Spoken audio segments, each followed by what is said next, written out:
Welcome everybody to Casting for Two, the official podcast of one Chris, which is me.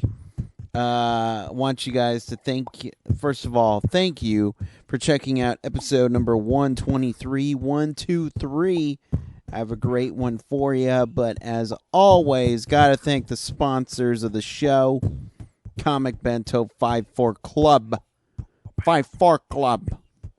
Of course, Comic Bento, I've talked about it a lot in the past. It's a monthly comic book, graphic novel, I should say, subscription. So, new graphic novels every month at your door, along with 54 Club.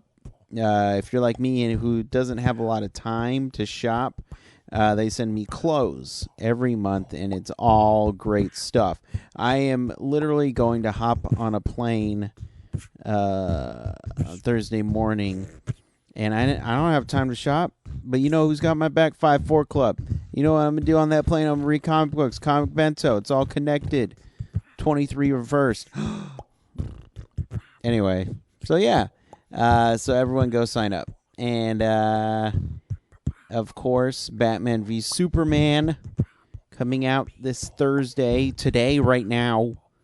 Well, later. It comes out Friday. I'm excited. I really am. And I can't wait to see it. But you know what else I can't wait for? I can't wait to get into my guest for the episode today. My guest is Ashley Edwards, and she is the lead singer, vocals, guitar, all that, for the band Hello Dollface, which is based in Colorado. And I had a lovely chat with her, and she has to come back on whenever she wants. And you guys should listen to the music and also this episode. So, Chris, cue the music, please.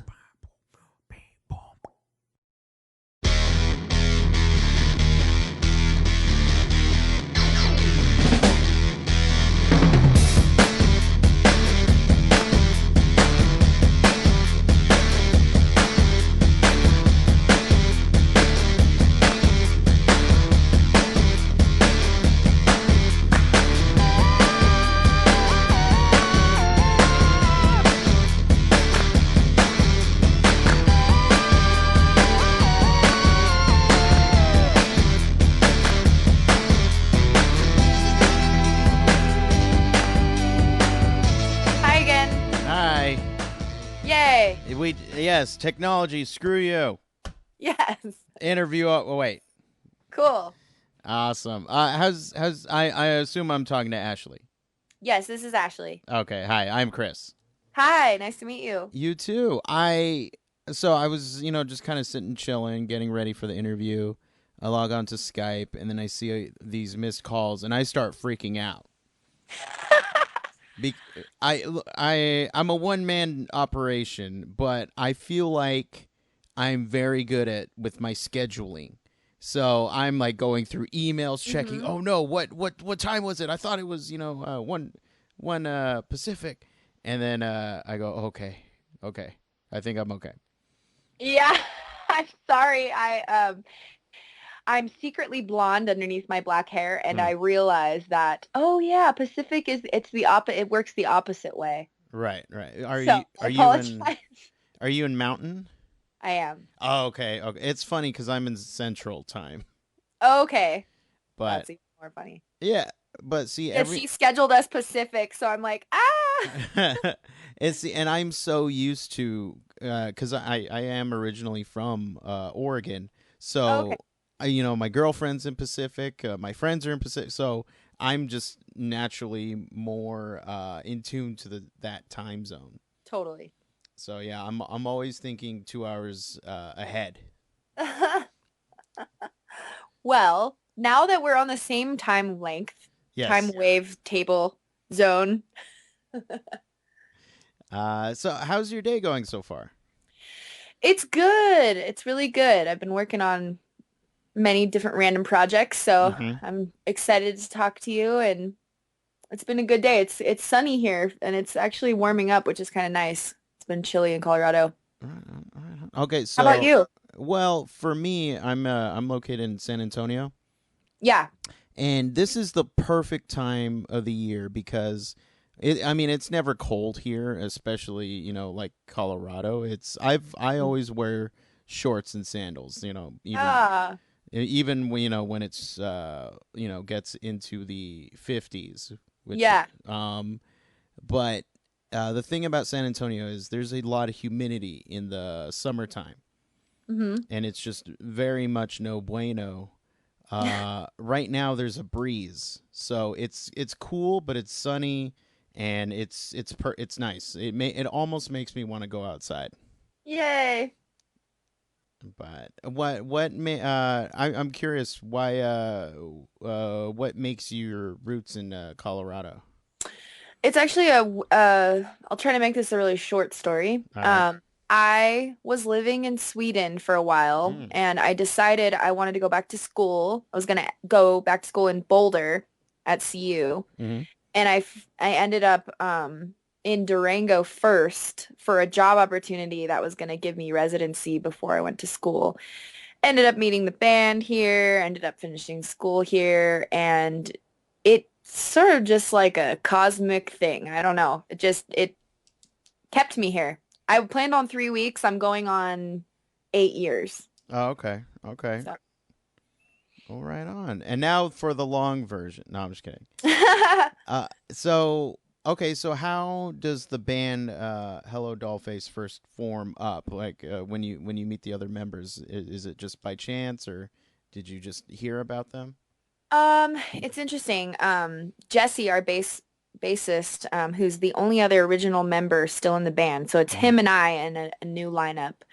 He and I met in 2009. He had actually been touring in the Northwest for several years in different projects, Mm-hmm. and he relocated here to kind of experience the Southwest and was looking for a project. And I answered an ad for a band looking for a vocalist. Mm-hmm. And then we were looking for a bassist, and it kind of came together via internet in a not so glamorous way. But it Right. was actually, really lucky because I don't know how often that actually works out. It's like online dating or something, but worse for bands. Yeah, yeah, yeah. So, but we met, and Jesse had a pretty extensive west, northwest, southwest touring experience, and I was hungry to, create my first project and really into marketing. And so we both kind of hit, um, I don't know, a connection both seriously, professionally, and creatively. So I think we played about 900 shows together now. Okay, right on. And so, where did the music bug? When did it bite you? Like I had mentioned just briefly, I was traveling a lot. Mm-hmm. From, my junior year of high school, I decided I wanted to graduate early. I convinced my best friend's parents and my mother that we should move to Spain. Okay, all And right. so we did that and ended up in China for a while, Vietnam, different parts of Europe, and then in Sweden. And I had all the while been journaling a lot, and I'd kind of been a closet vocalist for years. Mm-hmm. I was extremely shy, and after all of that, travel experience, that had all happened between the ages of, 16 and 21. Mm-hmm. And I felt like, I've traveled a bit, and I'm ready to share some of these experiences in a musical way. And so I wanted to find out how to get connected with other musicians um, and really put that expression and that experience, to music. So I think it was back in 2008. I had applied to be an opening act for Tears for Fears for some Mm. competition in Las Vegas, and I won. So I got to experience one of my first public performances in front of about 5,000 people, which is a big deal for me at the Yeah, time. yeah, It's yeah, like yeah. my coming out party. And I recorded a couple songs, and um, you know, I just kind of dove 300% in with all of my body. So Okay. Well, right um, on. I had dabbled, school band and stuff when I was, really young, and but I wanted to find an avenue of music that was more, you know, uh, visceral, I guess, um, than the, traditional band setting. So, Okay. Okay. Awesome. And Mhm. so I'm assuming you and Jesse are like the primary songwriters. Yeah, we are.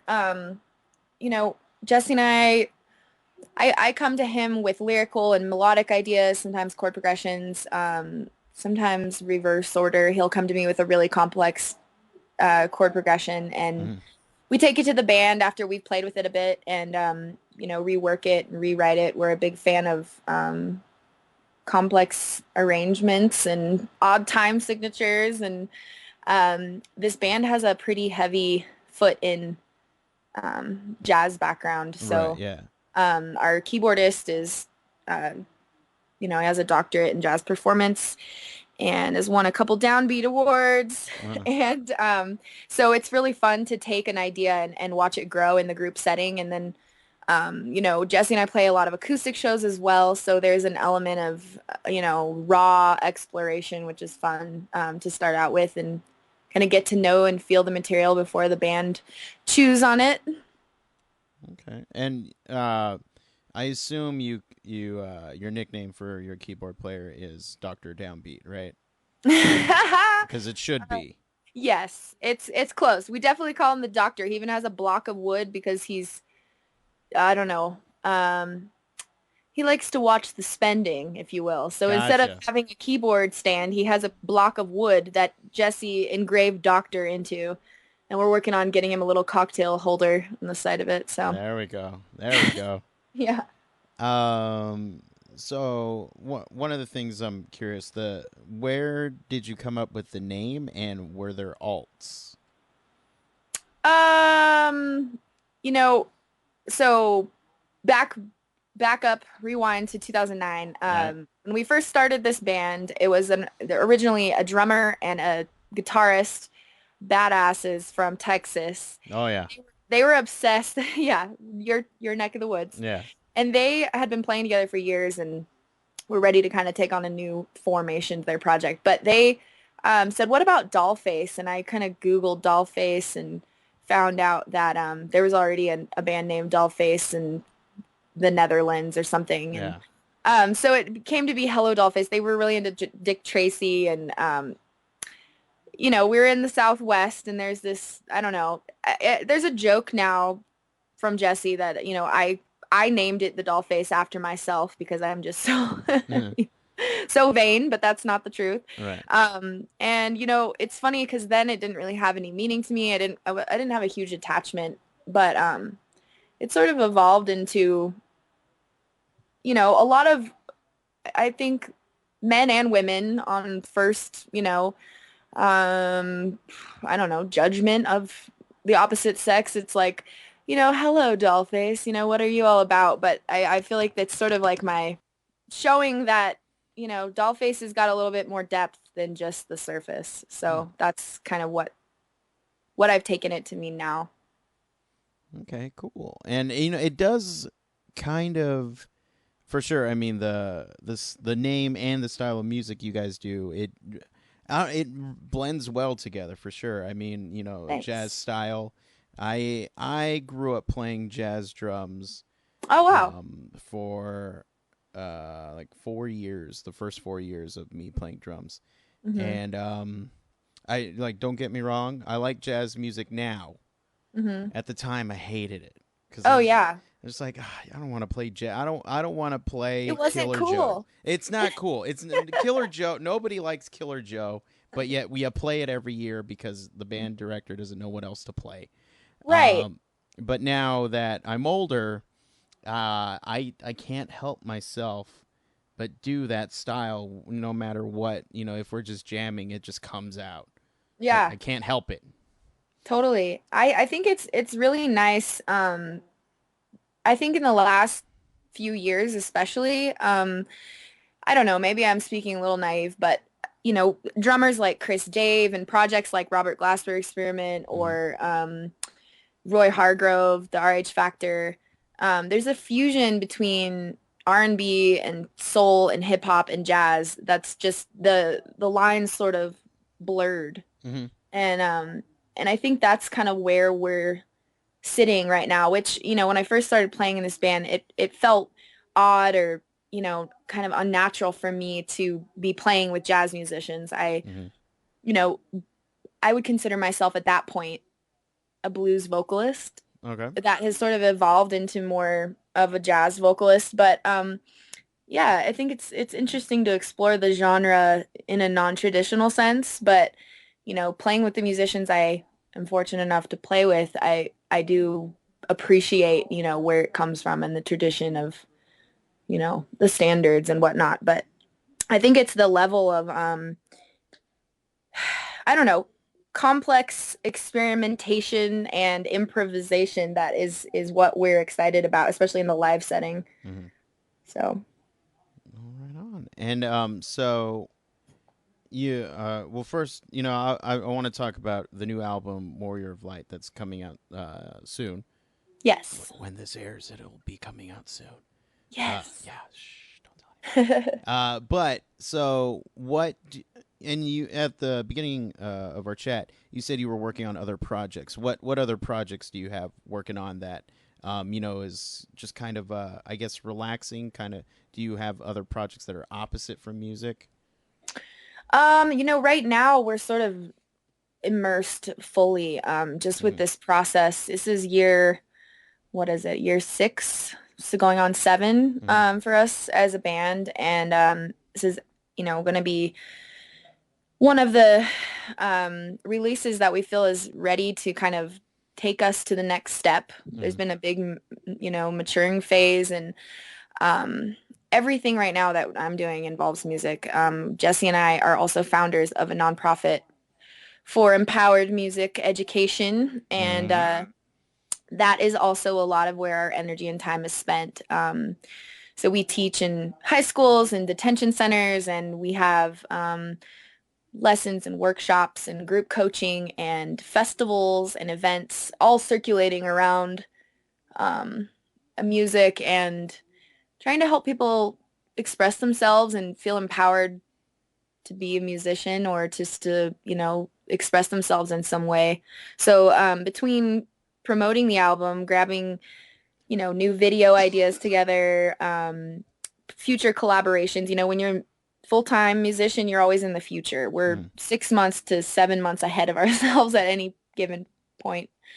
And then, day to day working with the nonprofit and trying to help it become the vision that we have for it. And so that's pretty much what we're doing. I mean, it's full on music.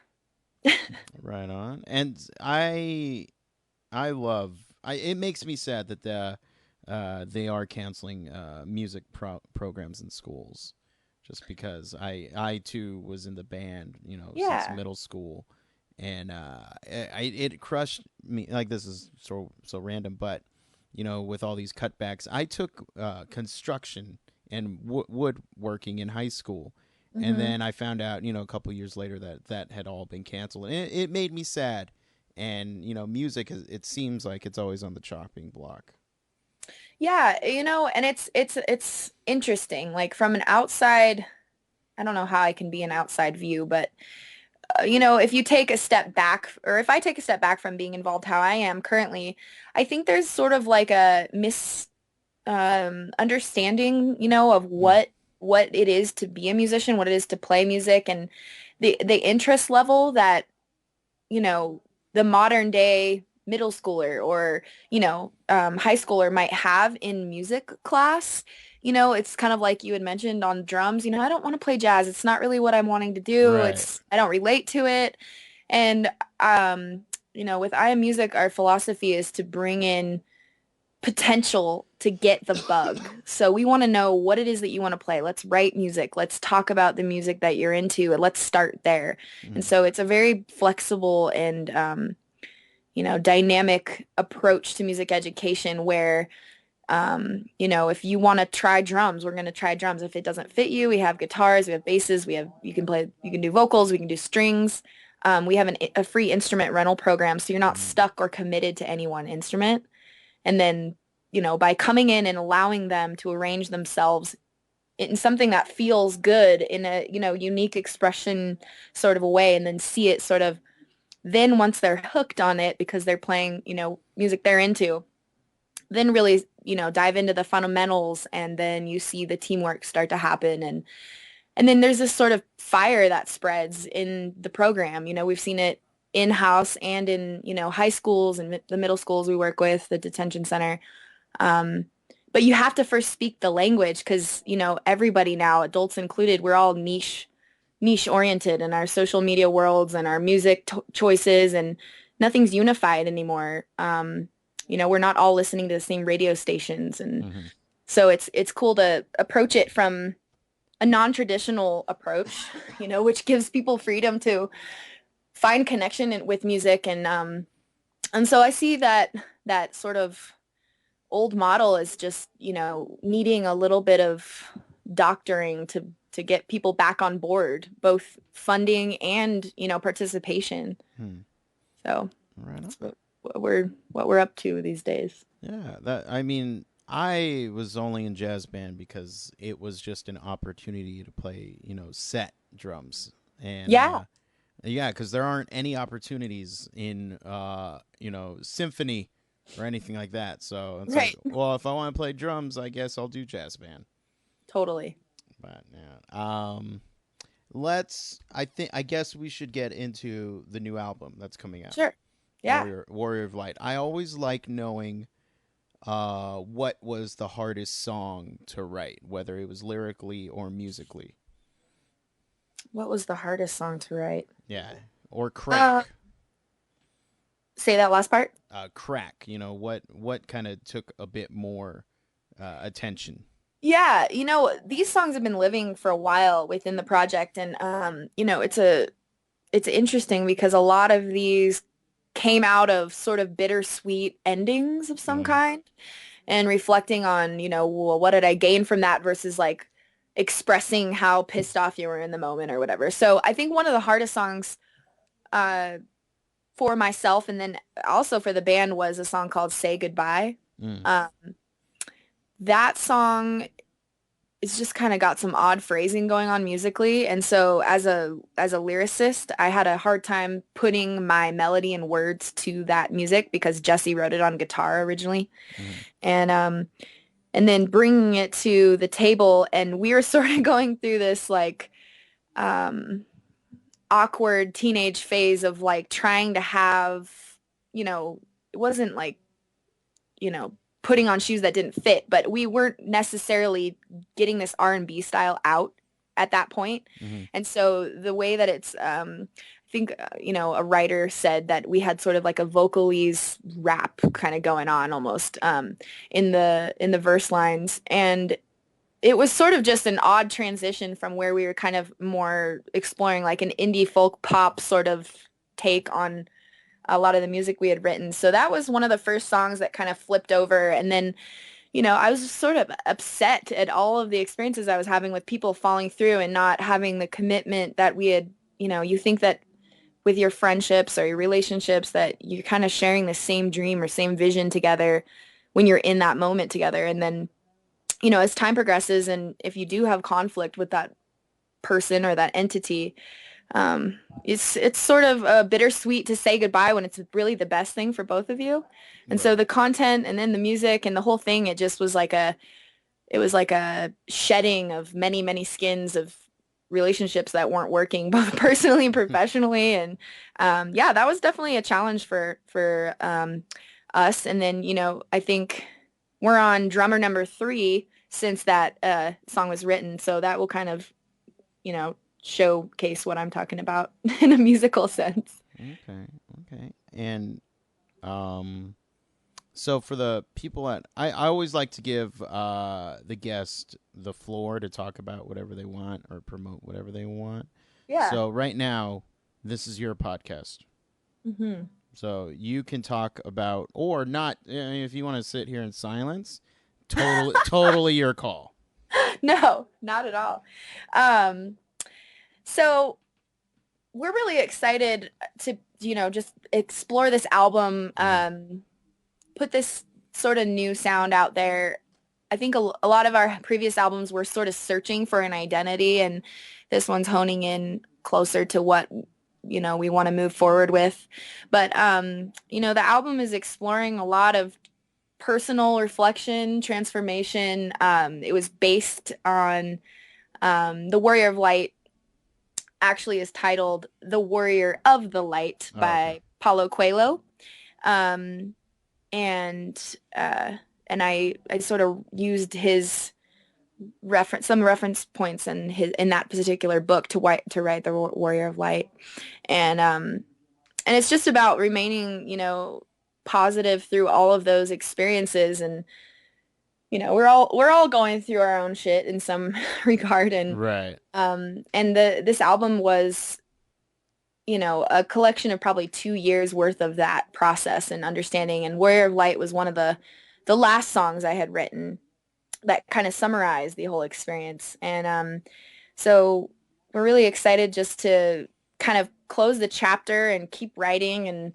And we have a lot of new visual sort of projects in the works. We're working with a couple videographers and post-production team, which is exciting, on some concept videos that have a lot of roots in surrealism. I'm a huge Dali fan. Hmm. I love photo surrealism, and I want to explore that sonically as well. So we have a video project in the works for a song. It's going to be our first single off the album called Intuition.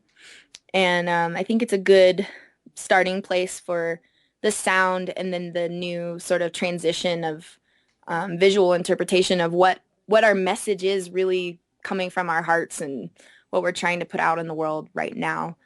Um, so, getting all of those ideas together has been a really fun process. It looks like working with I've gotten like a 10-page Google Sheets outline of my concept for what intuition really meant to me Hmm. and how that goes together visually. And I'm working with a friend in Seattle named Ellie Ballstat, and she has worked on some Tarantino films post-production, and she's kind of helping me orient this whole vision I have. It's my first step into the film world. Oh, okay. So we're working on that together, and there's a lot of other people involved. Um, so that's kind of one of our more exciting projects we have going on. We also are going to be traveling to Iceland and Norway and Sweden this summer as Jesse and myself. So the duo, kind of more raw side of Hello Dollface. Hmm. And that's exciting. We were invited to be guest instructors at a couple girls' rock camps, and then we're going to play a couple shows and get out and write and just live because we've been in tour mode. Like, I don't know. I think I don't remember who published the article, but somebody published last year, the hardest working bands, 210 shows, and we're like 232. We got to be. So we're just excited to, you know, live and breathe a little bit while this process is happening with the new album. We're going to be looking to work with, we're kind of shopping for a producer to work on the next body of work. And it's just a big conglomerate of growth and I'm really excited for the video side. Being in a non-music capital, as I call this area, Yeah. the Southwest has a lot of treasure as far as inspiration and just good energy in the desert and the mountains and the whole area. But it's been really hard to communicate our identity from here just because, Durango, Colorado is like a bluegrass capital Right. where, there's no soul and R&B coming out of here. Yeah. So it's just having that platform, and that's what we're so fortunate, as the modern day musician to have a platform, to have a voice to grow, inspire from. But it takes that creative edge and kind of breaking down boundaries to be able to step out and produce something that might, feel a little uncomfortable. And I think that's what this like the whole video series I'm talking about is going to explore.